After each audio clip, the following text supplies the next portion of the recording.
If there is one thing we have learned by now when it comes to Dan Campbell, any practice is going to be competitive. Well, in day 2 of the mandatory minicamp, the Lions' competitive measure was overflowing as the offense and defense duked it out. We're going to talk about it in this episode, folks, so stay tuned. What are we? What makes us what we are and what we're going to be? It's grit. It's what we started with last year, guys. Doesn't matter if you have one ass cheek and 3 toes. I will beat your ass. Can definitely compete with the big dogs. 10, 5, end zone, touchdown, Detroit Lions. You guys are unbelievable, man. I'm telling you. We are driven by Detroit. Hello, Lions fans, and welcome on back to yet another episode of MCM Motor City Mania. I'm your host, David T. Pike, and as always, we're diving right back on into it. So, here's the thing, folks. Obviously, the news about what happened at, Minicamp, day 2 of Minicamp has now officially come out, and we're going to talk about it. We're going to talk about the observations that were released by Tim Twentyman, which there was definitely a couple of observations, but this observation that we are going to talk about is probably the biggest one of all the observations, and that is how the offense responded to pretty much the pick fest, the shellacking, if you will, that the defense gave to them the previous day prior. Now, what am I talking about? Obviously, in day 1 of the minicamp period, what we had was the defense was pretty much making the offense's lives miserable. Jared Goff got picked off a couple of times, so did Hendon Hooker, and pretty much what it was being portrayed as is that the defense was pretty much just having their way with the offense. So naturally, in day 2, it was the offense's opportunity, it was the offense's chance to respond, and they responded all right. If you take a look inside of the observations that Tim Twentyman puts in there, he talks about at the very end of practice that Dan Campbell decided to put the Lions offense into a very tricky position. If I recall correctly, the Lions were in a position where there was only 16 seconds left on the clock. They're down 34-28, and the Lions have to drive, I think it was like 20 yards or something like that. I can't remember. The whole point is they have a short field distance to try and get a touchdown. Otherwise, they don't win the game.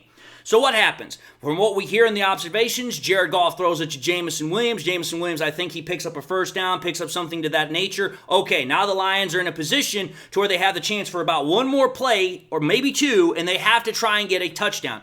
First time Jared Goff throws it to Amon-Ra St. Brown, it doesn't make it, if I recall correctly. But the second time that Jared Goff throws it to Amon-Ra St. Brown, there is a touchdown grab where the Lions offense converts against the defense, and technically the Lions would have won the game in that scenario. This is something that we have become very accustomed to with the Lions, especially on offense. They typically find ways to score points. However, though, it was what Tim Twentyman said specifically after the conclusion of the drill where the competitive measure was still going on. The competitive attitude was still going on. One of the guys throughout the entirety of this offseason so far that has been noted to really be, knocking up the competitive attitude, the competitive factor in, these OTAs and the minicamps has been Dan Skipper. Well, according to Tim Twentyman, Dan Skipper found Derek Barnes and made it very abundantly clear that the Lions had scored a touchdown and that the offense had clearly won the drill. Now, some people might find that a little brutish, some people might find that a little childish, but you have to understand something here. First and foremost, these guys practice, they play, they are always doing stuff together, so for them, it's kind of like, hey, it's kind of like a brotherly love kind of thing. You're just giving a little bit of ribbing, you're giving a little bit of, just some playful, ha-ha back and forth. But let's also keep this in a serious context here. When you bring competition like that on a football field, again, iron sharpens iron. You're going to bring out the best in both qualities. You're going to bring out the best in both groups. The defense obviously doesn't want the offense to score, and the offense wants to be able to get one over on the defense. Well, clearly, the offense won that drill today. But the point of the matter is that the competition that Dan Campbell and his coaches are stirring up inside of the camps that we have right now, it's making this team not only much more better as far as a talented unit, not only in terms as a cohesive unit, but also in its ability to, I would just call it execution. When you have competition, you have to up your game. You have to up your ability to work on a field in high-pressure situations, which means if you can execute in those situations, you're going to be a better football team. You're going to be able to win those tough matchups, those tough games, those tough drives, those tough plays, whatever the case might be. So what Dan Campbell is doing is he is fostering an extremely competitive atmosphere at camp while at the same time making sure that it is mostly safe for the players, because obviously the players are not in pads. They can't fully tackle, they can't go full live just yet. Because right now we have to understand, due to the NFL bargaining agreement between the NFLPA and all that nonsense, there are specific rules where players and coaches can and cannot do certain things. Right now, the Lions and all the rest of the NFL, they cannot have any sort of live padded practice just yet. Man, that was a mouthful. The point of the matter is that right now, yes, the Lions are in pajamas, so you have to take everything kind of with a little bit of a grain of salt here.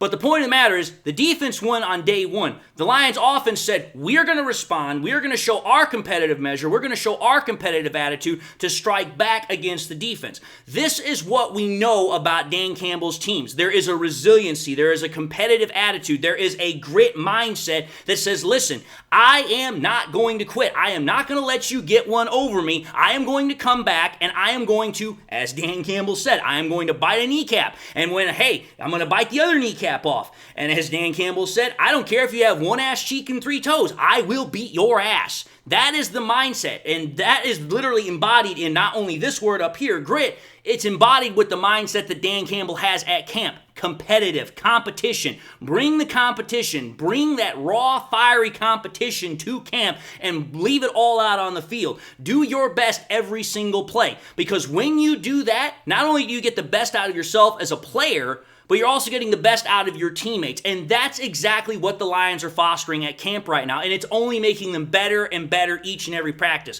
which is why Dan Campbell has said continually, listen, we're seeing more and more progress out of these players, whether it's guys that have been in the league for, 6, 7, 8, 9, 10 years, or, hey, you know what? It's a guy that's an undrafted free agent, or maybe they were here last year on the practice squad. The point is, there's continual progress being brought out of the camps because of that competitive factor that is being fostered there. It's bringing out the best in everybody. It's a controlled environment, but it's a competitive environment. So for me, that competition is something that I really love to hear. I want to see more of that, because the more we can get of that, the better the team is going to be. And for a team that was literally this damn close to going to the Super Bowl last year, every little bit freaking helps. Now, having said that, I wanted to talk about one more observation here that everyone's probably wanting to talk about, and that's obviously the Khalil Dorsey injury.